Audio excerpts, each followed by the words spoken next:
Hello and welcome to the Classic Hollywood Movie You Should Know. I'm Nate Washburn. This week the movie is from 1943, Stormy Weather, starring Bill Robinson and Lena Horne.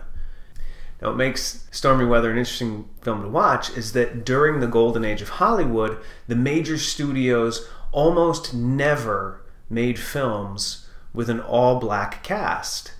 It happened occasionally. There's a few movies like Hallelujah by King Vidor, Cabin in the Sky, which came out the same year as Stormy Weather, and Stormy Weather.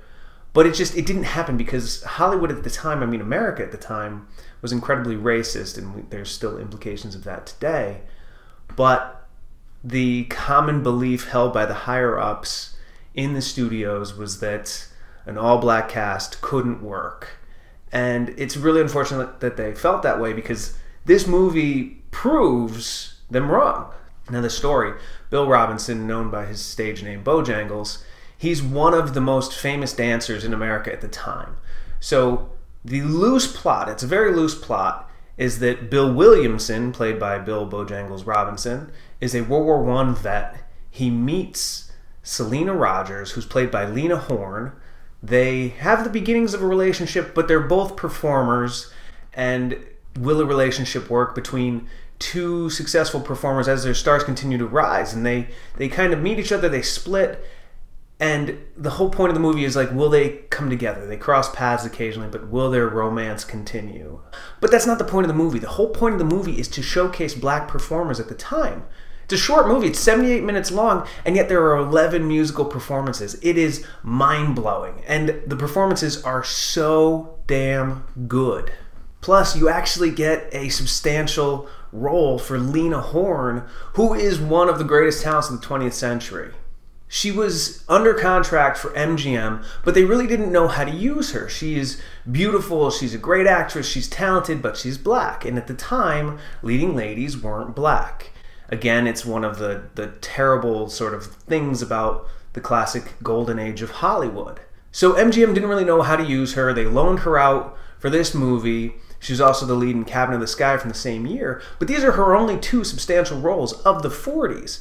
She got a little frustrated with the whole system. She left movies, she went back to the theater, she achieved stardom on TV and in Broadway and all these shows. She's a megastar on par with like Judy Garland. That's the level of talent.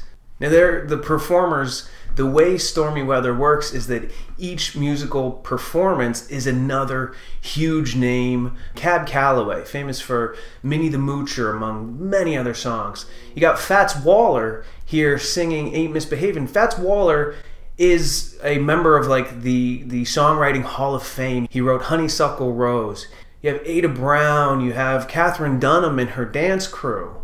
And the scene that really solidifies this movie, it is the Nicholas brothers, Fayard and Harold, dancing to Jump and Jive by Cab Calloway.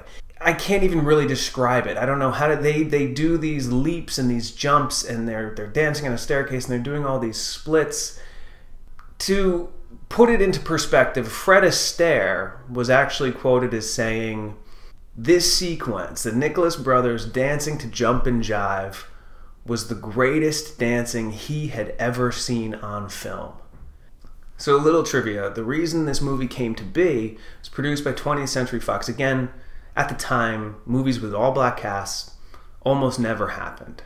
But this one came to be because of World War II. So the Office of War Information, OWI, was tasked with raising public morale, and one of the things that they wanted to do was to improve relations between the races, between whites and blacks.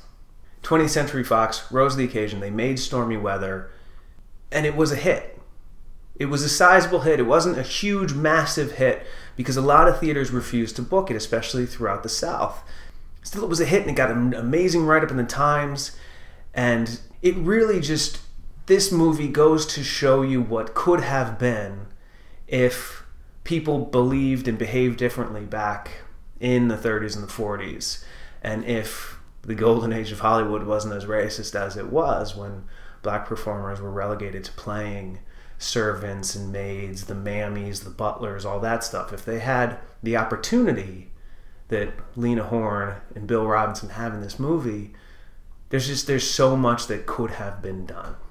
So do yourself a favor, watch Stormy Weather from 1943. It is this week's classic Hollywood movie you should know, and it should be known by more people. Give it a watch. I'm Nate Washburn. Keep watching.